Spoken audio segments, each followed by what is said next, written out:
today on the four best. AI is going to rise up like the Terminator and dominate the world or take over all of our jobs and make humans obsolete. Instead, when you start to think about it as like enhancement to your thinking process or your reasoning, it can actually make you a more effective individual, a more effective, leader, a more effective employee, because it's able to enhance your thought process. Pittsburgh streets in our bones.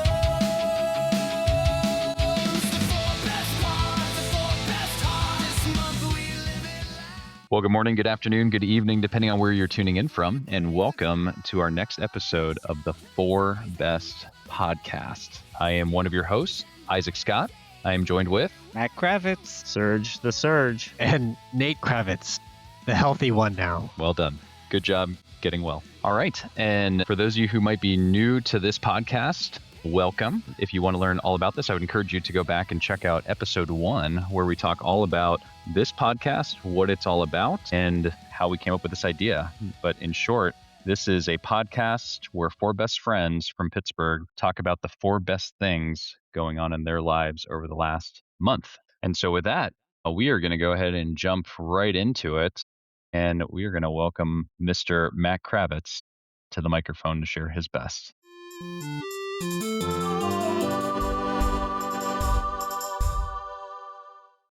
Hey, thanks. So, guys, as you know, not too long ago, I had surgery to help alleviate some pain issues I've been suffering through since way back in May.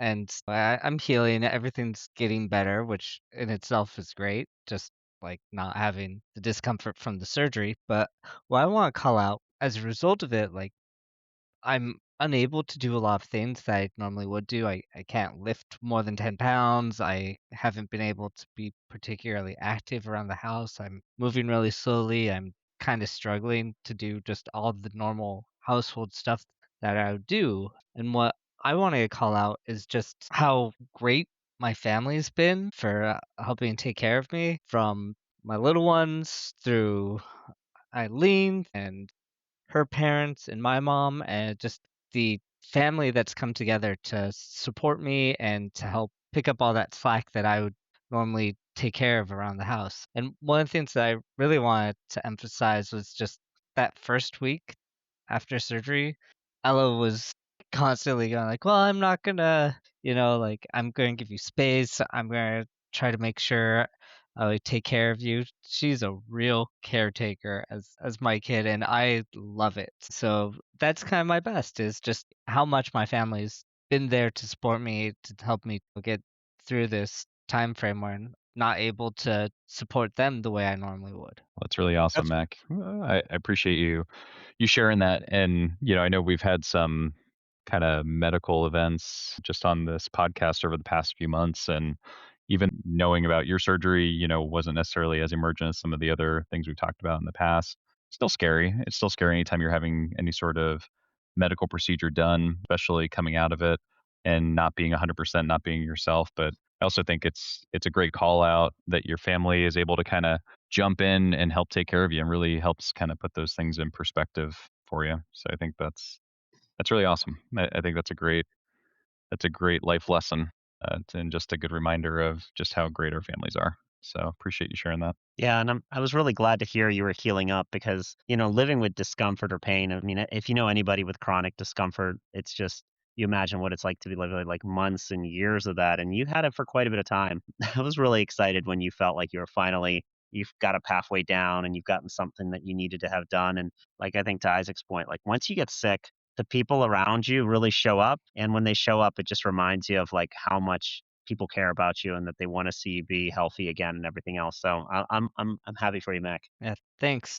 It's been a long time. Like I said, this has been since like May when the pain sort of came about, and I've had 2 emergency room visits as a result of it, a fair number of medical and like exams or appointments. I'm not sure if this is going to completely eliminate all the pain, but it should take care of the worst of it. So I'm enthusiastic about that. Right now, I'm I'm hurting just from surgery, but really, really staying positive. I think it's going to be a lot better. I want to make quick mention that Mac during this entire time never slowed down in data and reports. Everything got delivered on time. So I don't know how you make it happen, Mac, but all the numbers were there. Thanks. I Yeah. have not been able to exercise for this whole time either during the pain stuff.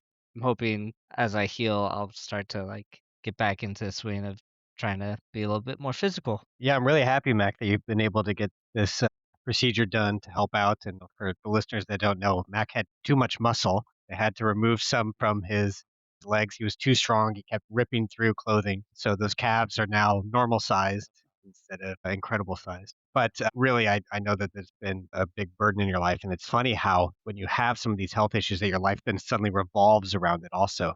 So I'm glad that that's got solved. And I'm really happy to hear about how helpful your family has been.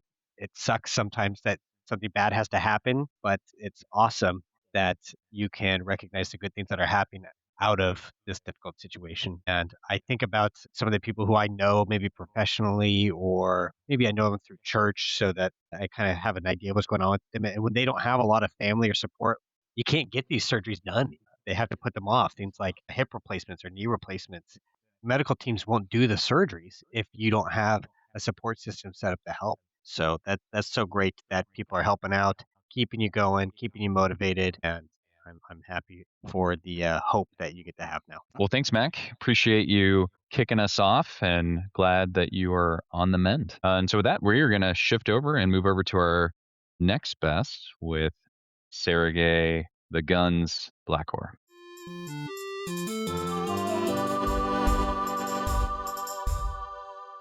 Guns right here, if you can see them. All the ones they took out of Mac, they put into this one bicep here. So that's a very successful transplant. My good thing for this past month has to be the snowstorm.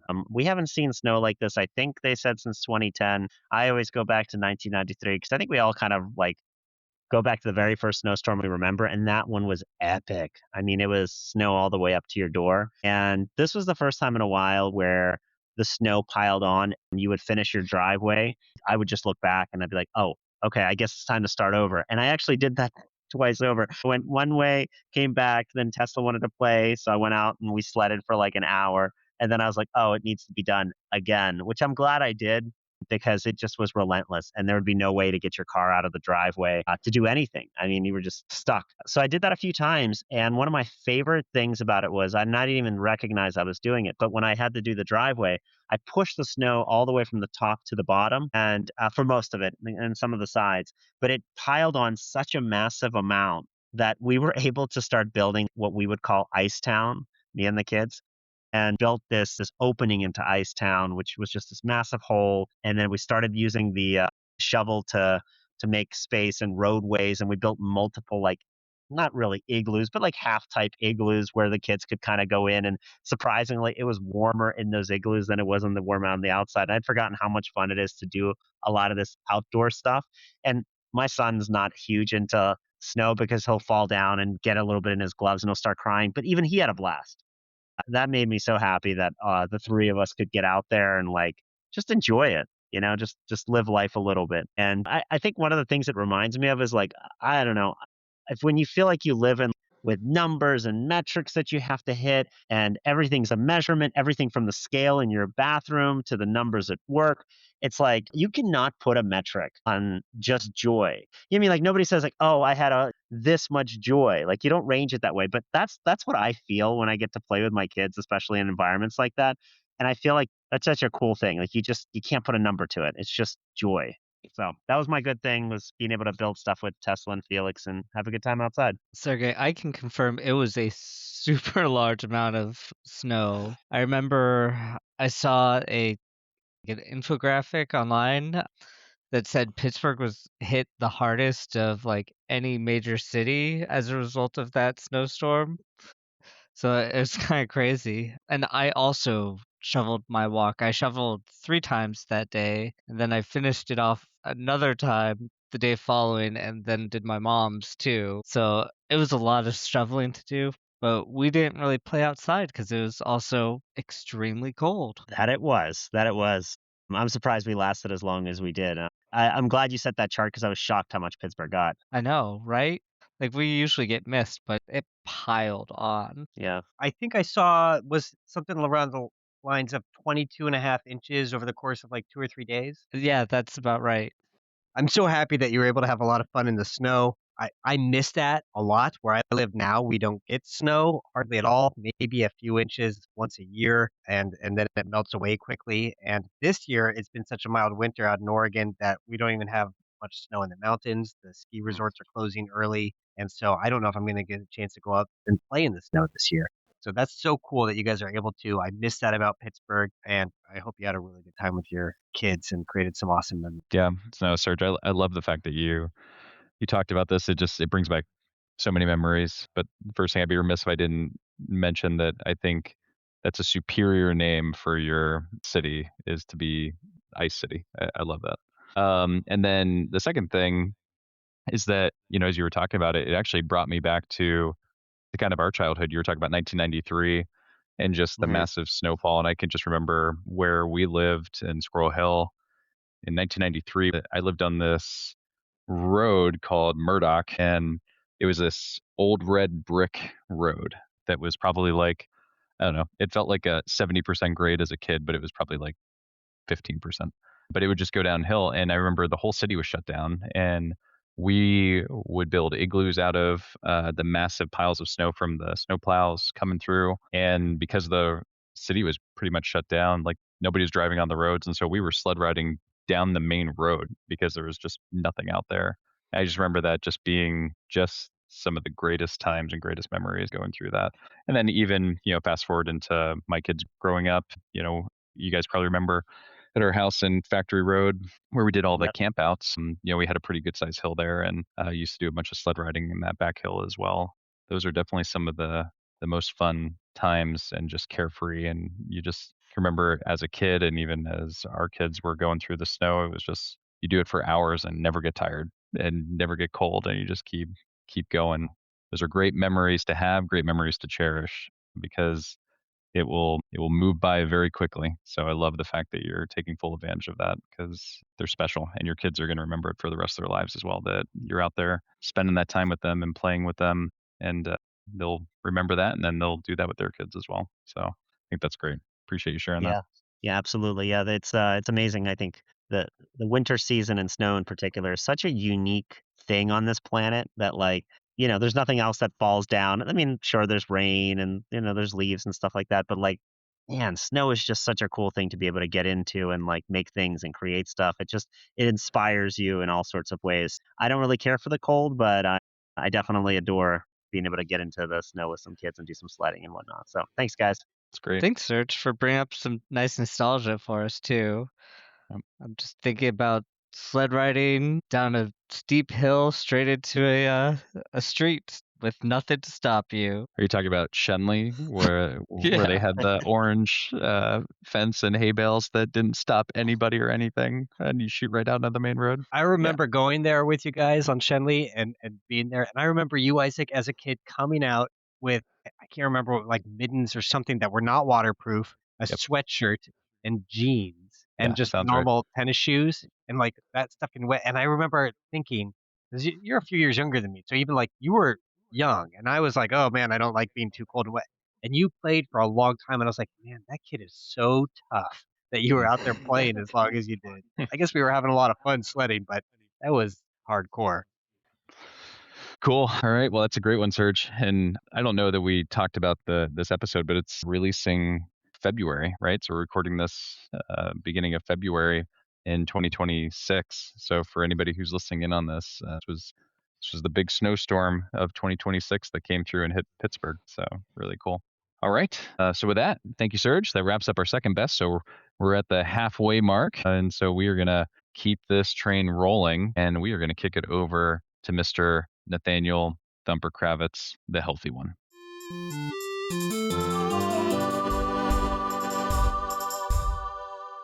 Thank you, Isaac, and I'm happy to be over my illness. I'm excited to tell you guys about my vacation that I took in January with my family. There's so much to this. I'll try to cover it all, but it starts off that it was very stressful just because my son was sick. And our vacation was flying to Miami and going on a cruise ship. You cannot fly and get on a cruise ship if you are sick with a fever, which my son was up until a couple of days before going. And it was very stressful figuring out if we were going to go or not, or if we had to cancel. Very thankful that we had purchased the travel insurance so that we had the option to kind of bail out and get most of our money back if we needed to. But luckily, we were able to go and enjoy a 7-day Caribbean cruise from Miami to St. Martin's and St. Thomas, and then the Castaway Key in the Bahamas, the Royal Caribbean's own private island. And we went with a great family, family friends of ours, the Herndons and their two little girls, and just created wonderful memories, enjoying the time on the ship with lots of eating, enjoying time in the water every day, including on some water slides or the pool. We enjoyed the beach, and more than anything, I think that we enjoyed eating, which I think is common on these cruises. It's great to create memories with our friends and family.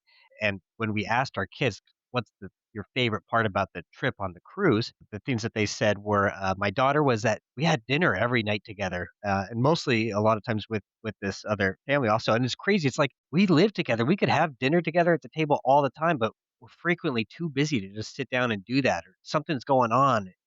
And so our kid's favorite thing was like, hey, we all sat together, we talked. Getting them to do that at home is going to be more difficult, but that was really awesome. And for my son, one of his favorite things was we got on a jet ski for a little while in St. Martin's in fairly calm water. I'll say he thought it was really awesome. I thought it was terrifying as I operated this jet ski and had trouble keeping it up because there's waves and he's leaning in a direction. I thought I was going to flip him over and we were going to fall in. But he felt safe with his dad at the wheel, I guess. So good for him. It was my first time on a jet ski also and figured some things out, but it was great. Then after that, what makes this vacation even more awesome is we got off in Miami and we spent a couple more days in Florida where we got to see my cousin and then Isaac.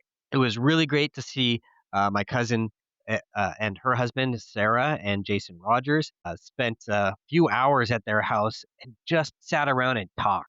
It was great. It was a little rest after all of that kind of action with the cruise, but it's really nice to catch up with family. And the Kravitz family is fantastic. I can tell you that. We always have a good time when we get to see cousins, aunts, uncles, and so Mac could attest to that too, that they're generous, they're fun, they're funny, they're interesting. And so it was really nice to see Sarah and Jason and their daughters were able to stick around or stop by even just to say hi to us for a little bit. It was a real blessing, really great. I'm glad that we were able to see them.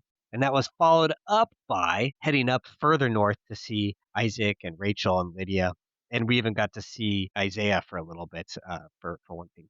And I can tell you, it's stressful getting off of a cruise ship. It was a nightmare getting our rental car. I won't get into all the details, but it's just stupid stores sometimes.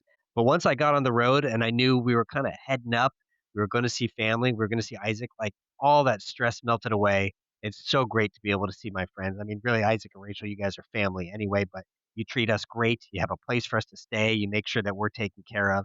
And we have a lot of fun. We got to do some fun activities, including what did we do? We went to Activate Games in Orlando, which is playing around in these. What do we call that, Isaac? It's almost like a An real life, interactive arcade. yeah, an interactive arcade where you're moving around and doing stuff to play games, hitting buttons or throwing bricks at screens, not bricks, but balls or stuff like that, Asteroids. and you hit asteroids off of it. It was a lot of fun. We have such great memories. Our kids love being around you and doing those things, and then we got to come home, and it was really a nice step coming from the luxury and kind of like not doing too much of being on a cruise to having fun with our friends doing these activities and then coming home. So what a trip! What a great trip! That sounds like an awesome vacation. I'm gonna go back to a little bit of the cruise stuff. Do you guys do like excursions when you're on it, like the off-boat excursions? Are you mostly on-boat people? Great question. We have done some excursions before. This time we did not plan any excursions. They're pretty expensive when you do them through the cruise service. We're kind of cheap, especially after we paid so much money to get on the cruise. I've gone to ports before and found secondary companies doing tours, and I like doing that. We didn't get on any this time. By the time that we found some at a port that we were at, it was kind of late in the day. But we did go and walk to a beach that was in walking distance. Or, I'm sorry, actually, we took a ferry over there, and the ferry ride itself was kind of fun. So, from the port to a beach, I guess you could kind of consider that an excursion, but we enjoyed just hanging out on the beach. And I guess riding the jet ski is kind of an excursion also. And that was something that our friend got half an hour of it and let us take 10 minutes on the jet ski. So that was really nice. I'll second that the jet ski is an amazing vehicle, and basically we should all be allowed to have one if we live near the water. It's got speed, it has momentum in a way that like just picks you up and flies you around whenever you hit those waves. I do not recall being scared, but I'm sure I felt the same way you did, Nate. I just recall being like thrilled by the idea of being able to move fast in water. So that was fun that you brought that up because I really do enjoy jet ski and I need to go back to it. I can't remember Did if it you was have with a kid Isaac. hanging onto your back I had behind you? no kid. It was all me, just me and the jet ski. What's crazy is if that kid leans a direction, then the boat leans that direction, starts to turn that direction. And if that kid's not holding on to you tight, you worry about every time that you're smacking against a wave in the water, thinking, "Am I going to knock my son off?" So Capsize. that was the thing Yeah. that was scary. Not so much for me, but having my kid on the back. Nate, when Yeah. you were on Oh, the that jet is- ski, did you just yell Wave Racer 64 and gun I was it? waiting for that. I was thinking of Wave Racer. I drove a lot smoother in Wave Racer than I did in real life. But I was just going to mention, Nate, the other thing that I really enjoyed hearing about was, I mean, obviously, all of us value family and friends dearly. Like, that's something we all share together. And I really enjoyed hearing you being able to sit down and know that all of you are going to be there, present, available with friends, whether that was at the Scott's house or your other friends that you guys get to travel with or the Kravitzes. Like, it is really special to not have to like try to organize, all the logistical stuff to bring everyone together. But when you're on vacation, there's this chance to just be, and that's awesome. I'm happy for you. I agree. I love hearing about the kids' takeaway. And it's like, of all the amazing things you guys did on the cruise, the fact that Elsie zeroed in on just being able to sit down and have dinner together. I just think that's just awesome. And it really just speaks to the heart of your kids and your family and just how much they value your time together. That's a really awesome memory, awesome experience that they're also going to remember, just like we talked about with Serge and playing in the snow. Those are things they're going to look back on and just remember this quality time that you all were able to spend together. And then I think even getting off and going visiting with your cousins, because if I remember correctly, I actually think in one of our first episodes when Mac was talking about the phone conversation, I think you even made mention of that. You're going to be going to Florida in January and you might try to go look up your cousins, and you made It's his good same on your cousin. thought. Yeah, where Mac let me know that Sarah plays Fortnite, and my son did play some Fortnite while there on her account because she has a cool vest that has like the base, so you can kind of feel things. And she's got that, so that was another fun part of seeing them. Super cool. That's awesome. And then obviously with you guys coming up here, it's just, even though the time seems short for a couple of days, I feel like every time we're together, it's like we maximize the time that we have, and definitely got a lot of good friend and family time together and playing disc golf, as would be no surprise to anybody listening to this. But played some disc golf and got to spend some time in Orlando and just really just enjoy each other.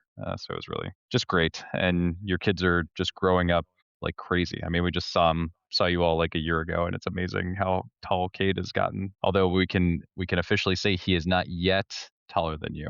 He's Yeah, pretty I'm close. so thankful that you were able to measure us so Yeah. that I can lord that over him for another week or two before Yep. he is taller than. Truly surpasses you. But no, I love that, Nate. I love seeing you all, and I love seeing you and Heidi and Cade and Elsie, and it's just such a blessing to see you guys in person. We obviously see each other virtually often, but there's just something different about being able to hang out and spend time in the flesh. And Nate, if you ever want to also do a cruise here, Mac and I know the Gateway Clipper. It's something you and your family could go on to, get really close to the rivers, not see through them, but close enough that you'd see some of the tracks. Serge, I you're love it. joking, but there are river cruises that I port know. in Pittsburgh, and like, Well, no, I didn't know yeah. that. Oh yeah, every now and then you'll see them in the summer.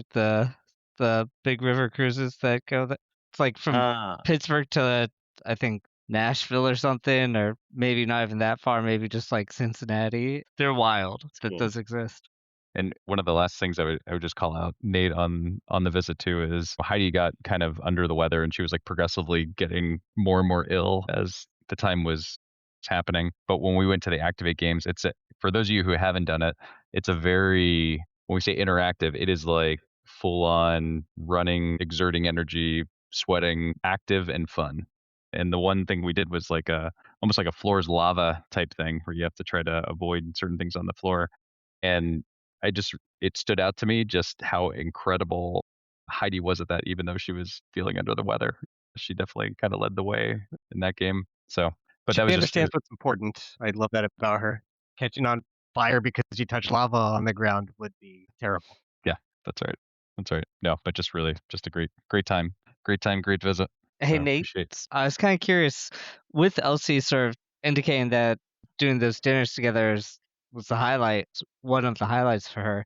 Did you and Heidi, like as a family, decide that you try to make that more of a priority moving forward? That's a great question, and I think we'd like to. We have at times said this night of the week is always going to be a family night. We're going to sit at the table together, and we have a hard time sticking to it because we get so busy, right? I have meetings often 3 times a week for different things, get home late, or there's homework that has to be done. Kid gets on computers with his friends and things. So it's still really hard. At the same time, we haven't implemented that since we got back, mostly because Heidi was sick as we got back, and I've been sick. And that's the thing is we get so busy, it gets really hard to do it. And I think that we really need to, and we would like to, even if it's just, hey, we're going to sit together for 15 to 20 minutes. I think we have to. So we're going to figure that out. right. Just made a We'll follow up public. with you on that and make sure you're doing it. Yeah, Yeah. hold me accountable. I like it. Yeah, you and all of our 12 listeners that are out there right now are going to hold you Yep, accountable to it's this. your mission and duty now. Everybody, you heard the weekly challenge. Everybody who's listening has to have family dinner, and make sure you're there. We'll see. Make sure you hit us up on X at 4bestpod. All right, and I'm going Well- to introduce our final speaker, our final best. It's Mr. Isaac Scott. Take it away.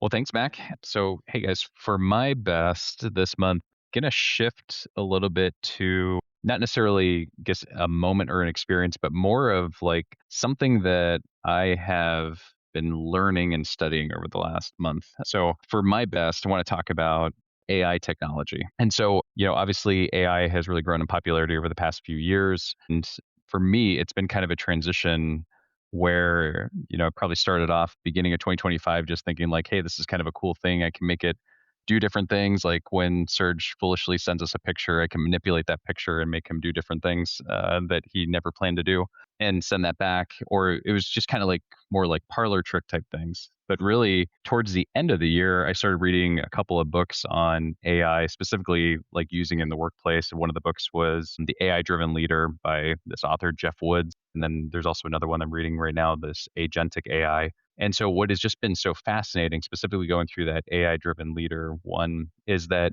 when you really start to shift your mindset of what AI is and how to go utilize it, it can really unlock this whole different world of enhancement. And what I mean by that is in this book, The AI Driven Leader, they talk about instead of thinking about AI is going to rise up like the Terminator and dominate the world or take over all of our jobs and make humans obsolete. Instead, when you start to think about it as like enhancement to your thinking process or your reasoning, it can actually make you a more effective individual, a more effective leader, a more effective employee, because it's able to enhance your thought process. What was interesting about it is in this book, it was comparing AI to almost like the internet generation. And so if you think about for us, like we're in that millennial generation or that Gen Y, where we're the last generation that knew what it was like to not have the internet,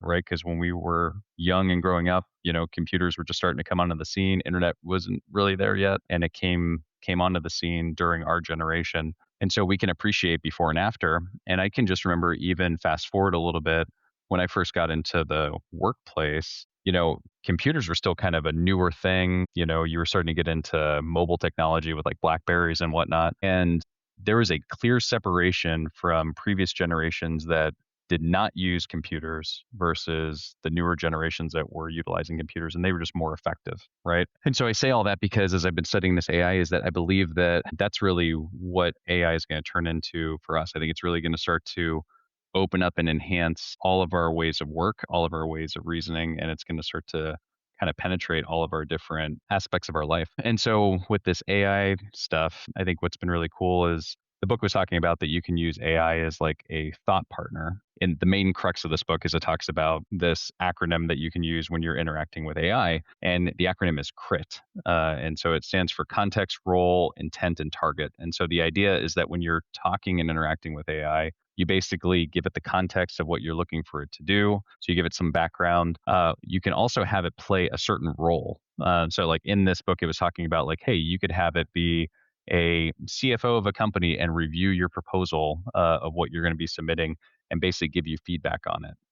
And then your intent of what you are trying to achieve with your circumstance, and then what your target is. And so I've been using that not just in business, but also personally over the last couple months.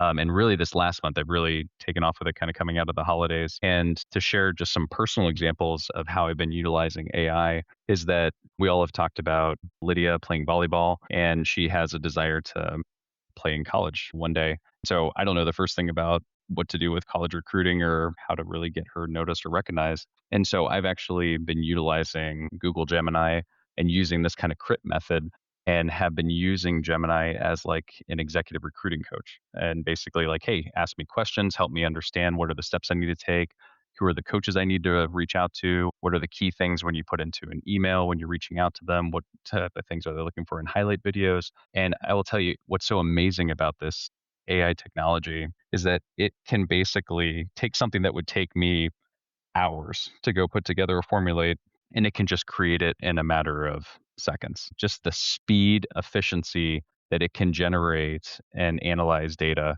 is absolutely incredible. And so I continue to use that. We continue to use it for volleyball recruiting, and continue to use it even just for fun stuff. Like, over the holidays, used it to create a roast for our meal and all the sides and everything.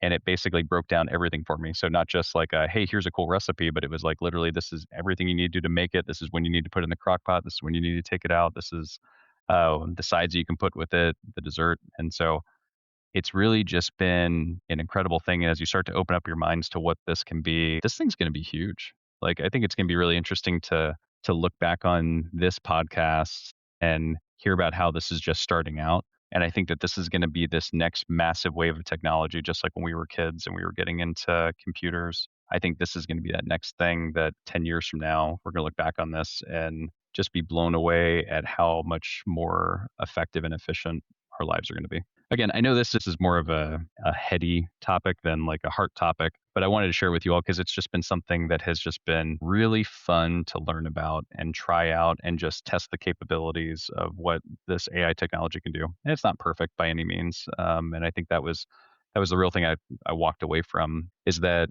it is an enhancement. It's not standalone, because it's not completely accurate, generating, analyzing information. And in this book, it actually talked about the way to think about AI is it's basically you're the conductor and AI is like your orchestra. So yes, it has all the skills, it has all the talent, but it needs a conductor to organize it all together and to make sure that it's functioning the way that it's supposed to do in the way that you would expect. So again, that was kind of a cool thing. I just feel like I've been using it a lot at work and also just in personal life, and really just been enjoying using it over the last month. It's funny you bring up the dinner. I was an early adopter of AI as well. I'm talking like circa probably 2001, like ChatGPT 3 or something like that came out. And one of the first things I talked about on a podcast with my other friend was that it was awesome going to a recipe website and copying and pasting and say, I don't want to read this really long story about how some old grandma fought World War II, beat the Nazis,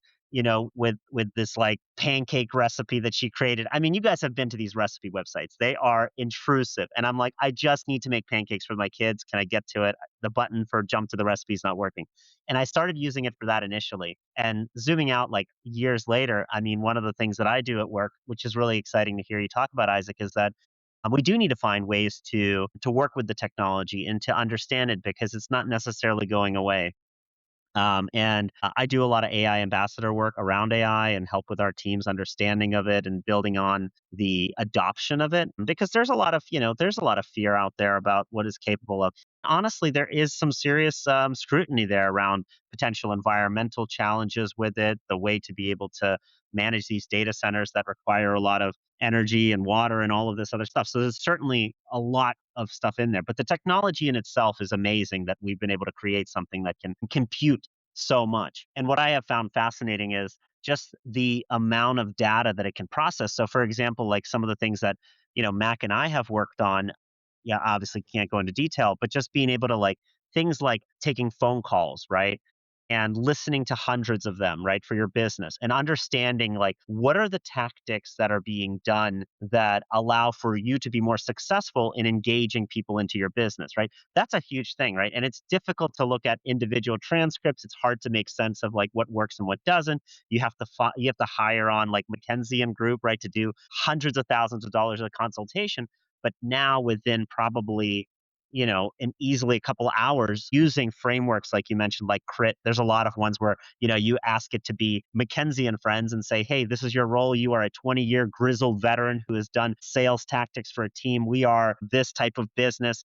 What do you take out of these calls that allow for us to be more successful? And I have found that to be a really, really neat thing because it just enhances our ability to move faster. And most importantly, think about how do we deliver and really talk to the patient, because surprisingly, even though it's human to human, a lot of humans struggle with figuring out what is the right thing to say. And if you don't understand something as simple as like the persona of the person you're going with, right, is the person somebody who's like, no, like I don't need your help, I'm independent, or somebody who's overwhelmed perhaps. And so understanding not only the specific verbiage but the type of person you're dealing with, it's powerful. And AI really opens up the ability for us to learn about that. And so that's just one micro example of that. So Isaac, it's really cool. I think that as a leader, you're figuring out how to use the technology, and then also maybe even think about like how do your team members, right, take that and empower themselves, right? Because obviously there's a lot of fear around job loss, and it's a potential for leaders that don't think about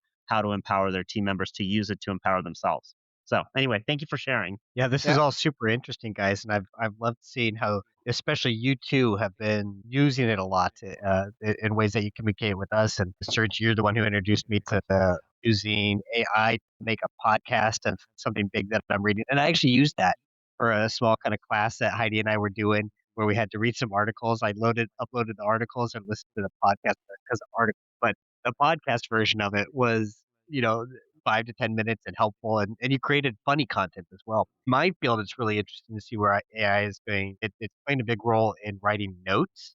I haven't used it yet. I like to type my note with patients.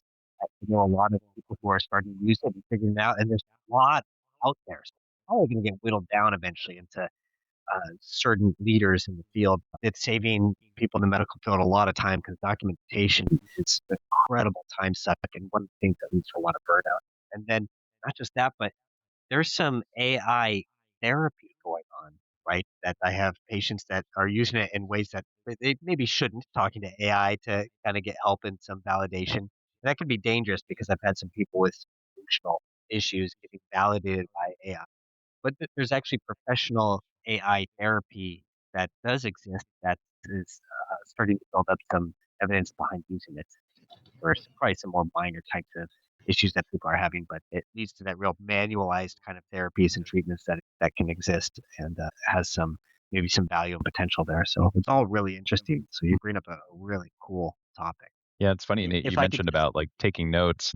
It's so interesting because, at work we really adopted Microsoft Copilot probably about a year ago. And I would say probably within the last 4 months though is when everybody started learning how to utilize it with like our teams meetings, virtual meetings, and then being able to do the transcript and have Copilot basically be running while you're in the meeting. And what has just been so fascinating is like when we're in like big meetings or stuff like that, you can ask it in the meeting to like, hey, can you summarize what that person just talked about? And it can give you some like key points, or hey, who said this again? And it will automatically pull it up and just bring it. And so it just makes you so much more effective and efficient. And even just today, I had a meeting with a group and we had met about 6 weeks ago, and I pulled up the transcript from that meeting and asked Copilot like, hey, you remind me what the follow-up actions were going to be? And I was able to go right into the meeting and just list them out for everybody, and be able to more effectively follow up than whatever my chicken scratch would be on my handwritten notes. So it's just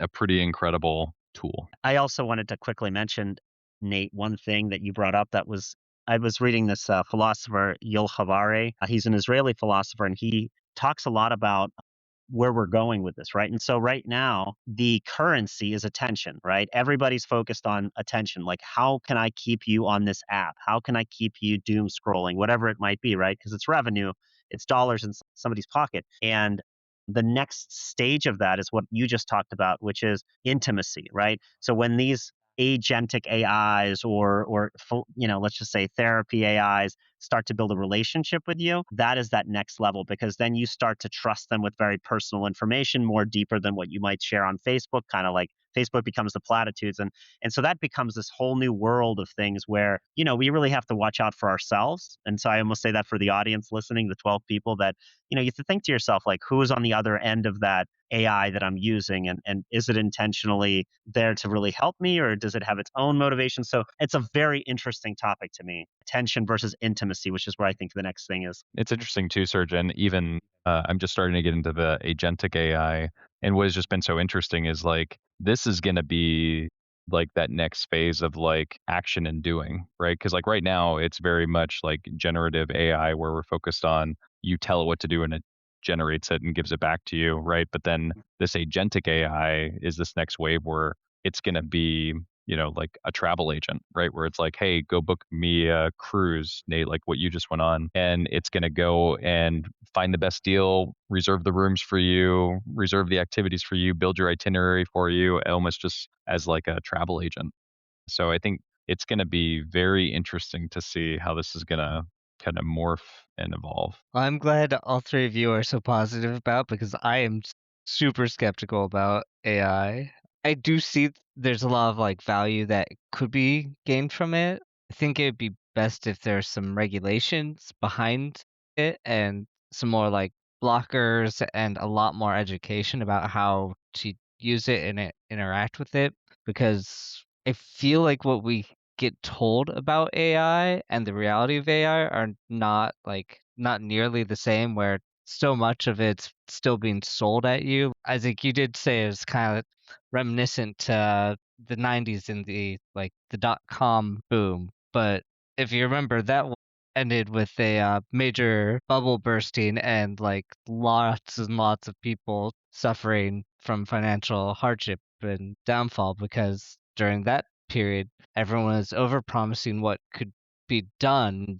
There's an under delivering at the end of it that really negatively impacted lots and lots of people. And I think we're going to see some similar outcomes from AI, where all these companies are competing to sort of get the biggest contract and get the best foothold. And we're going to see like everything that was promised hasn't really manifested. That being said, there are lots of really useful things that it does for you. Even if you're just like, I want to use it to be my web browser because all of the web browsers suck now. Like, it does do some things better. It does quick analysis for you, like you said, with way more larger data sets than like you can really manually work through, and it does it super fast. It's really efficient. So they're really cool things that it does, but I also think like what we're being told it does is maybe not consistent and maybe not realistic. And with things like with the therapy and like people talking to it, some of that stuff gets really scary really quickly, because the AI is designed to try to keep the interactions, keep that going on. So it does speak to you in ways that is somewhat self-serving, right? So it will tell you things like, it's like, oh, that's a great question. And it is being a little bit sycophantic, because that way you interact with it more. But unfortunately, it may not tell you good things or like useful things from a personal standpoint, because it's wanting to make you feel good about yourself or feel like you're making good choices when maybe you're not. That's a fair caution, Mac. I think, the parallels that you draw on the dot-com bubble and the AI bubble. I mean, I agree. I think when investors get excited about something, there's a lot of hype because that's how our economy works, right? Is that you're selling ideas, you're selling future technologies that people are trying to be the first to so that they can invest in it. And I think we'll probably see something similar, right? You'll see a reset, but .com didn't go away. Even though the bubble burst, the technology still prevailed and it continued to evolve and continued to make life more effective and more adaptable as it's grown. And I think that this is going to be similar. And so I guess for me, I think of it more as like, this is why it's important to study it, to understand it, and how to effectively utilize it. And I think similar with, you hear about like the AI hallucination that's happening. It's like people are taking it 100% at face value. And I think a lot of the studies that I've seen is like it's actually probably 50% accurate.